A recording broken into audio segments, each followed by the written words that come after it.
When it's dog eat dog and you're evil and you do evil things, that's the belief system. That's the way it operates. But when you fight and you have fought to the extent that the forefathers did and overcome great odds and really survive, because that's what it was about. It was about survival.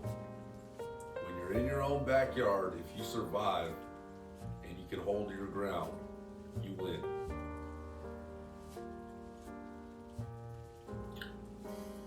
But the problem with that is now that you have to somehow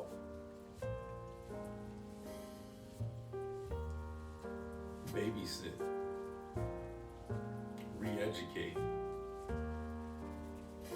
hold other people's feet to the fire to show that, you know, they're worthwhile and they're worthy of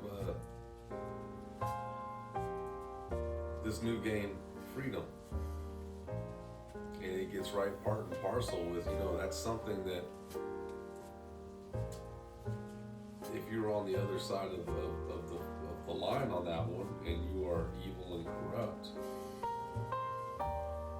there's no conundrum with holding someone to a standard in an unfair way. But once you believe in freedom and you've fought and you've earned that freedom, holding someone to that standard and coming up with a system in which you hold someone to that standard, it becomes really difficult in how you're going to go about doing that. And all the same, I believe that that's one of the things that has to be solved, that needs to be done. And maybe it can't be done. And this gets right back to the family. The best you can do is instill that within your own family. Hopefully your little area, your village, like-minded people, you can be a leader, people want to follow you, and it spreads.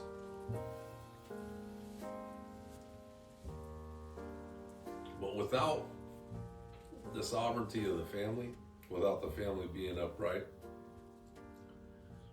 with it being misled and having all kinds of false ideals that were propagated through media, through ego, through every false means possible that seems like it's for your freedom and your individual rights.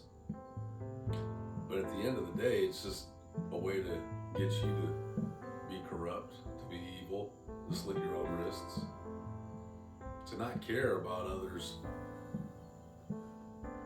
and just turn everything into a rat race.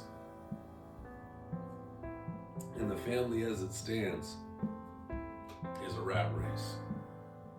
And those in charge who have compromised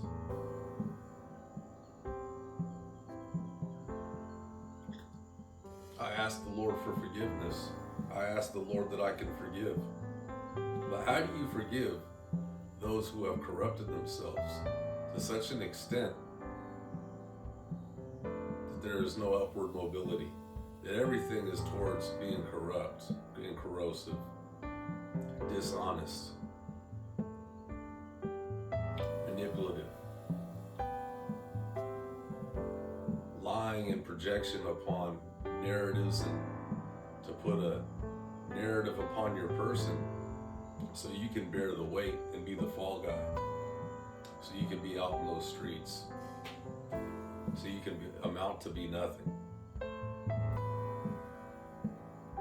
so you can amount to be nothing when you've done everything within your own person, and you have to fight that instinct to do everything as a man in your person, because it does nothing but serve those who are corrupt and who have gained corruption,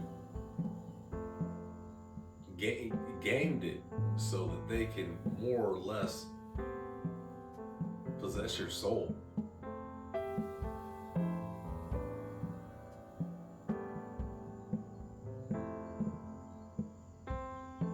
And then walk away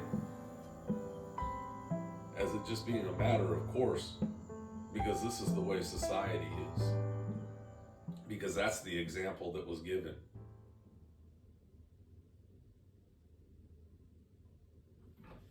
What it really comes down to, and what Putin knows, regardless of what extent he really means it, for the most part, he's talking the talk, he's walking the walk as far as I can see. It's about the family. And I verbalize that I think things are too far gone, but every day I get up, I do my best to put my best foot forward, regardless of what that means to my person. And it's come to the end. It's been at the end.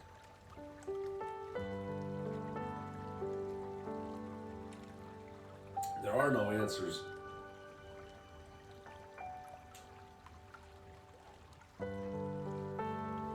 Only action. Only action, only questions. Only failure. I guess my question is how much more can I fail and still keep heading in a direction in which I can hold my head up high enough to put that foot in front of me and keep moving forward. But I know there's nowhere to go.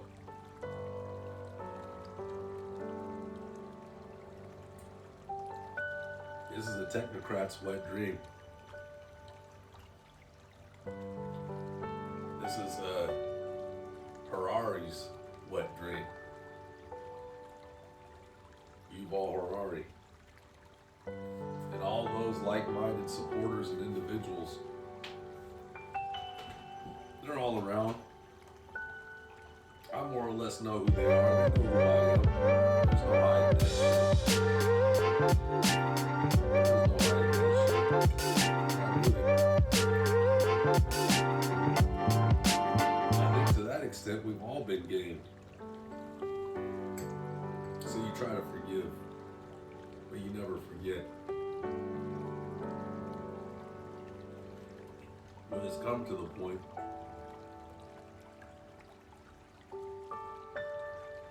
where you can't forget and you can't forgive.